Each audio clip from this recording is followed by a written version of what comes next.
All Indiana Politics is your premier source for Indiana politics, focusing on issues that matter to you. I still want us to be the best in the Midwest. We can't afford another lockdown. Give the citizens of this country the relief they need. Education in the state of Indiana remains priority number one. In-depth, nonpartisan coverage. We don't know exactly where the economy will be in January. People are worried with good reason. Exclusive interviews with Indiana's political leaders. We have the resources here in the state of Indiana to care for those who are in need. Expert analysis on critical legislation. We need to reform those laws. This recovery is going to take some time. We've got to anticipate that there'll be a budget shortfall. From Wish TV, this is All Indiana Politics Podcast on the All Indiana Podcast Network. Good morning, everyone. Welcome to another edition of All Indiana Politics. Today we go one-on-one with Senator Mike Braun. The Republican discusses getting rid of the filibuster, COVID-19, and vaccine mandates with our Scott Sander. Let's welcome in Senator Mike Braun, hard at work in Congress, as it's a very busy time, particularly now this week. A lot of conversation about the possible end of the filibuster in Senate.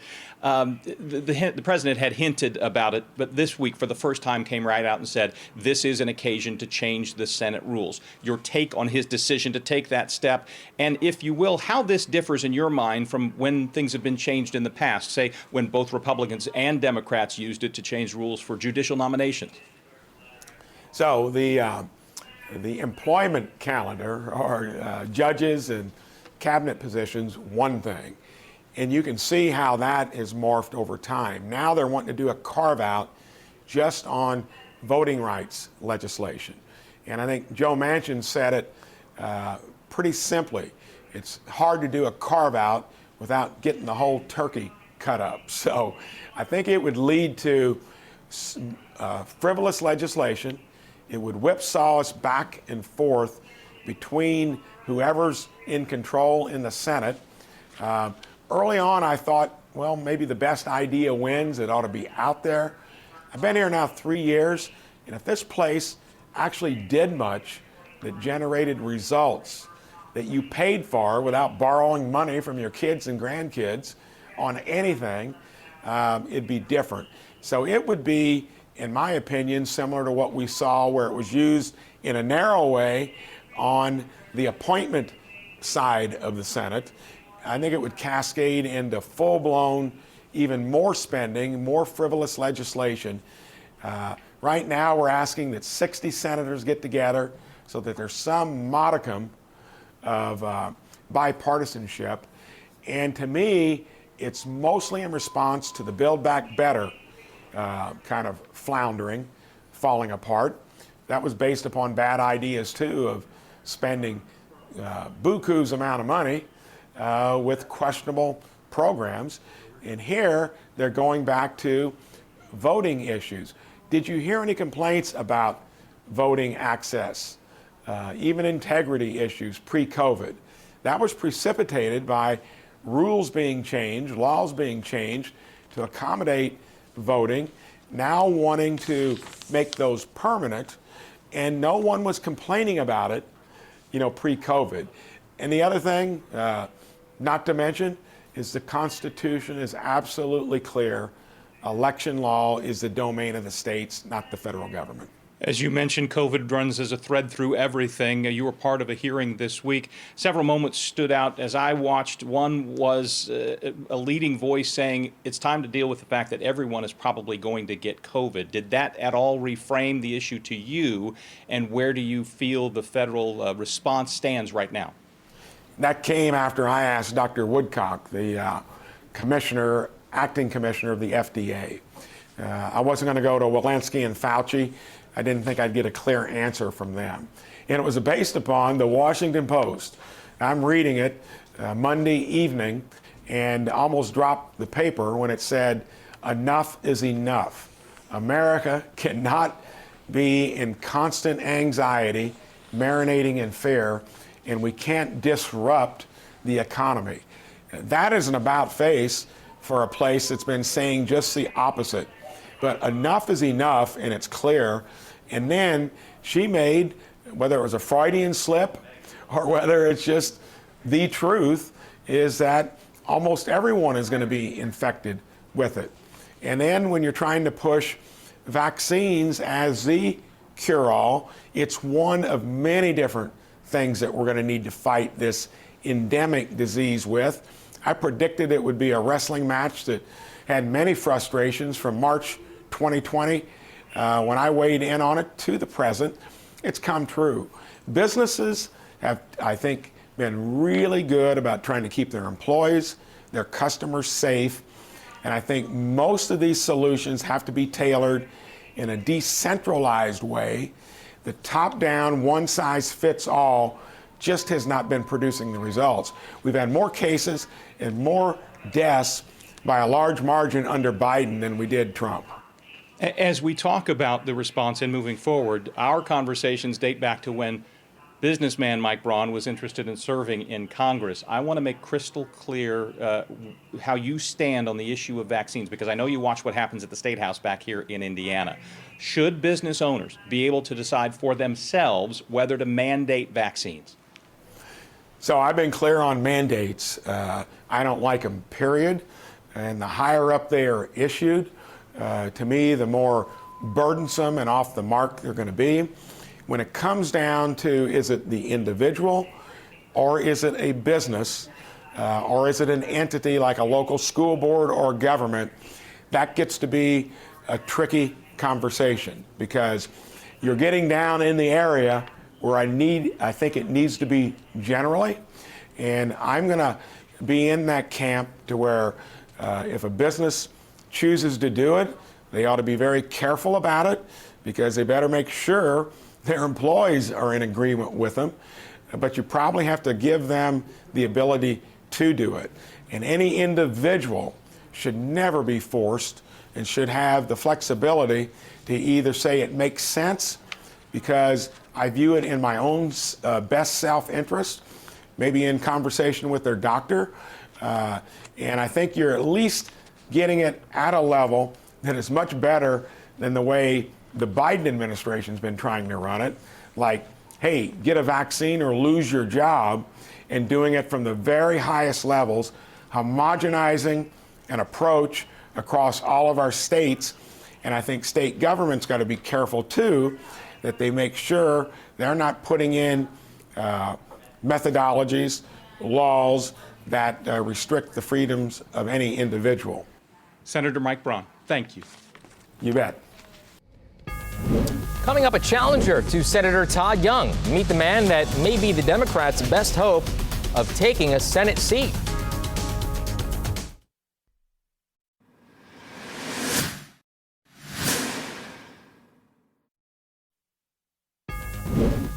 Well, the 2022 campaign is officially underway as candidates can now officially file to be on this year's ballot. The top race, U.S. Senate, where Todd Young will seek a second term. Now, among the Democrats hoping to beat him, Tom McDermott. He served as mayor of Hammond in Northwest Indiana since 2004, and he's the leading name on the list of Democratic Senate candidates so far. And let's welcome in Tom McDermott, now the mayor of Hammond. Tom, good to see you. You're the candidate for Senate here in Indiana.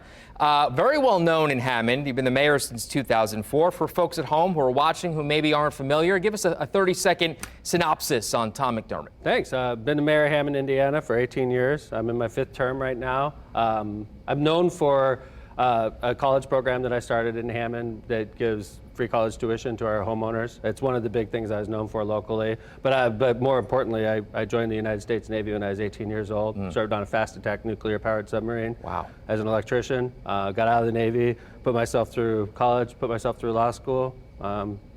So I've been a jack of all trades, owned my own business for a few years, then I ran for mayor, and I'm still licensed to practice law in Indiana. However, I don't really practice very often. I'm pretty busy with my full-time job. Sure. And obviously now I'm getting around the state, meeting great Hoosiers, and seeing this great state, and it's very exciting. We thank you for your service, years in the Navy. Let's get to the campaign now. What's your number one issue? I honestly believe the U.S. Senate's broken right now, and I think it's going to take somebody like me to go in there and fix it. And I don't think Todd Young's a bad guy. I don't. And I don't think Mike Braun's a bad guy. I don't. But I think that they've sort of become too D.C. In fact, so out of touch, Todd Young in this case, so out of touch that he voted against $8 billion to come to the state of Indiana, And I tell you what, when you're not bringing money back to our schools and you're not bringing money back to our governments, and you don't think $8 billion is a good idea for our state to help broadband and to help our infrastructure, I think you lost touch with Hoosiers. He's become focused on raising money, and he's forgotten who his bosses are, and that's us, the Hoosiers. As you very well know, Democrats for the last few months have been touting the success of the American Rescue Plan. How do you turn that into a positive for you come campaign time? I simply talk about, when I show up to Indianapolis, and I say, Indianapolis got $200 million from the American Rescue Plan, and your mayor is using that money for good use, and it's going to your schools and making your schools better and your teachers more money, and Todd Young voted against it. And it's a fact. I don't have to attack them. These are facts that I'm talking about. And when you become so out of touch that you don't think Indianapolis public schools could use more money, you've really lost touch with what's going on in Indiana, and that's what I'm going to talk about. The president has faced some popularity issues. How do you... It's kind of a weird place to be, right? You're campaigning as you're a Democrat, and the president of the United States is a Democrat, and his popularity is kind of dwindling. So how do you turn that around? Well, obviously, I think the president did a good thing in pulling us out of Afghanistan. It was ugly. A number of presidents could have done that, and they didn't. And Joe Biden, give him credit. He got us out of there. We were spending upwards of $100 million a day to stay in there and to keep our troops equipped, and we're out of there, and we're not hemorrhaging that money anymore. And Joe Biden has been real good about shots, getting more Americans vaccinated in this pandemic. And I dare say whoever the president of the United States is during a pandemic is not going to be a popular person. And I think Joe Biden, under the circumstances, has done a great job, and I'm proud to stand next to him and campaign with him. But that doesn't mean that everything that the president comes up with, I'm lockstep with, because I'm not. I mean, I'm an individual. I'm very conservative. Also, for a Democrat, I'm very conservative, and I'm going to bring my own style to the U.S. Senate. Well, that being said, where do you stand on the vaccine mandate? Because as you very well know, the Supreme Court just struck it down. Mm-hmm. Had they not done that, would you be in favor of it or against it? Well, I mean, I wouldn't really had a choice if the U.S. Supreme Court said it was fine. And, and any business with over 100 employees, which City of Hammond has well over 100 employees, would have to implement vaccinations. We were getting ready for it. Now, I personally wasn't very comfortable with mandating vaccines, especially one like this, that there's a lot of confusion. There's a lot of misinformation about the COVID-19 vaccine. By the way, I'm vaccinated. Yeah. In fact, I have a booster. I wear a mask when I'm in public. But the fact is, I was very uncomfortable with mandating this vaccination at this time. Even my own family, this is a hard subject in my own immediate family. There's people in my family that are afraid of this shot. And I just don't think we're at the point right now where you should say everybody has to. I mean, because we are free Americans and we do have the right to choose. Your thoughts on the filibuster? I think the U.S. Senate's broken. I'll be honest, Phil, and I think part of the reason it's broken is the filibuster. And I want to point out that it's not like our forefathers. We've tinkered with the U.S. Senate in the last 100 years. When we first, became a republic, we couldn't even directly elect our senators. Right. So the fact is, we've tinkered. In fact, we inserted the filibuster rule into the Senate. There's nothing about the filibuster in the U.S. Constitution. So I think that the U.S. Senate's broken. I think the best thing we could do is remove the filibuster and let the majority win. What do you say to Joe Manchin, who says, hey, if we get rid of that, then the Republicans can use it against the Democrats going forward? I understand it cuts both ways, but right here in Indianapolis, the city county council doesn't have to have a supermajority to pass legislation. The Hammond City Council doesn't have to have a supermajority. The Indiana House of Representatives, Indiana Senate doesn't have to have this. It's unique to the U.S. Senate, and the fact is, when you're in the majority, you get to get things done, and if you're not, obviously you have checks and balances with the president and the U.S. House and the U.S. Supreme Court. So right, all right, we'll see what happens on that. 30 seconds left, Tom. One last word to our viewers about you.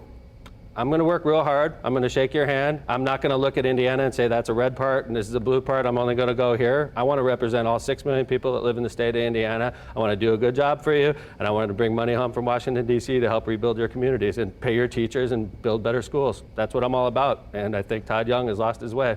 Okay, there you have it. Tom McDermott, thank you very much for joining us. Thank you, Phil. It's great to see you. Same here. All right, coming up, the Supreme Court blocks the Biden administration's vaccine mandate. Our political experts discuss the fallout next on All Indiana Politics.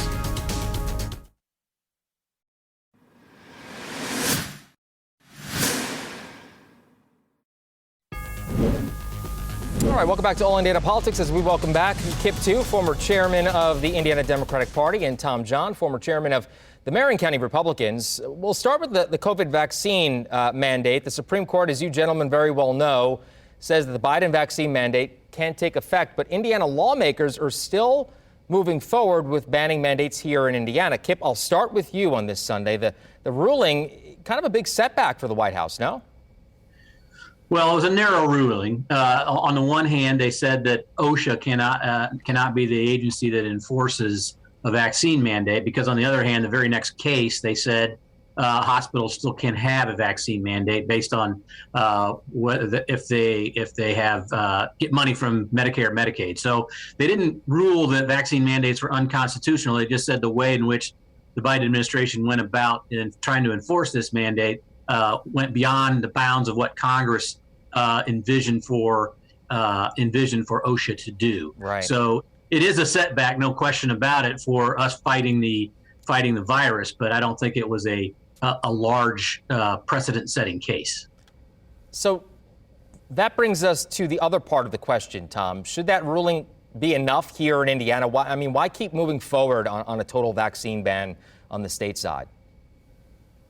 Well, the Indiana bill is really different because at the end of the day, it would have had no particular effect had the federal mandate stood. So now it's trying to gap fill. And frankly, if Congress doesn't or hasn't authorized the president and the executive to undertake something, then that's inherently leaving it to the states. And so they're having the debate right now about what's appropriate and what isn't. And so what bill will come out of the session, we're still pretty early in this, and so we'll see. Right. But like so many things, the discussion about what's appropriate and what's not appropriate is exactly what we do during the legislative session. And I think that the General Assembly has members that have positions on both sides, and they're working out where they should gap fill for what the feds haven't done and aren't allowed to do. Kip, your response? Do you think it's just politics, or is there something genuine here? Well, I think it's a mixture of both. Certainly, there's politics in play.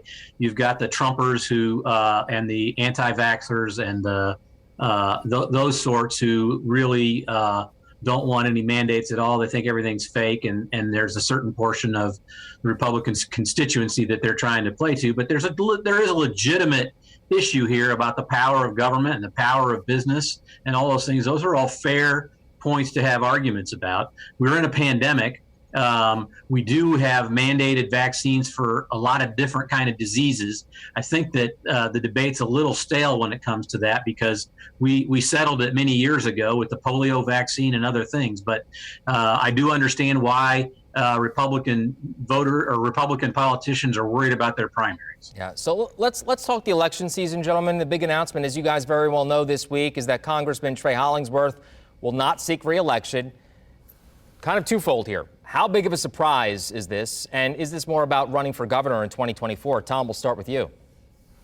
Well, I don't think it's a huge surprise, because when Congressman Hollingsworth came in, he was somebody who spoke in terms of people not going to D.C. and staying there permanently, and somebody who believed in term limits, at least at the individual level, of coming, doing your duty, and coming back. So I think from that perspective, it may have been surprising that people weren't expecting it, but it's sort of ironic that really you're talking about people not expecting somebody to do what they said they'd do.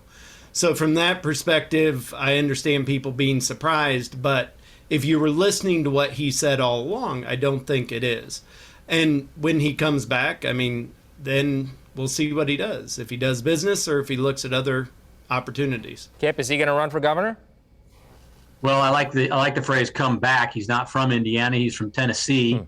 He looked around the country and looked for a district, and his dad helped him buy that congressional seat. It'll be interesting if his dad tries to help him buy a governor's seat. He's going to have a lot harder competition if he does try to run for governor. He's got to get past Todd Rokita, Suzanne Crouch, and a whole bunch of other candidates on the Republican side before he has to hit a Democratic opponent. So, when you got enough money and you don't have anything else to do, I suppose running for governor is something to look at.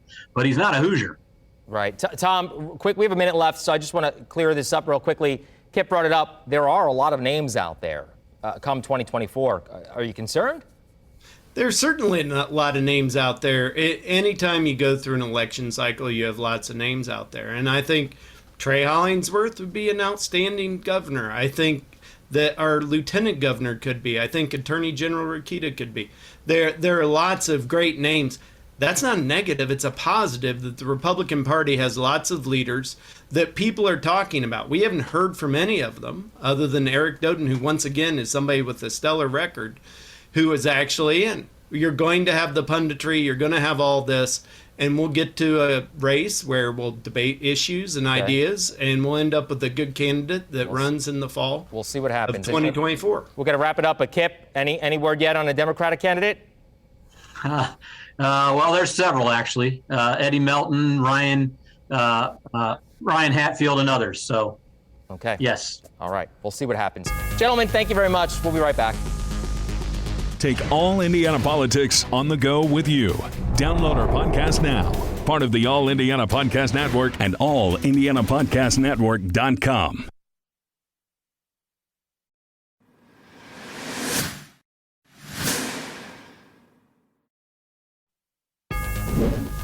Thank you for joining us on this Sunday. We'll be back here next Sunday morning at 9:30. Have a great rest of your weekend.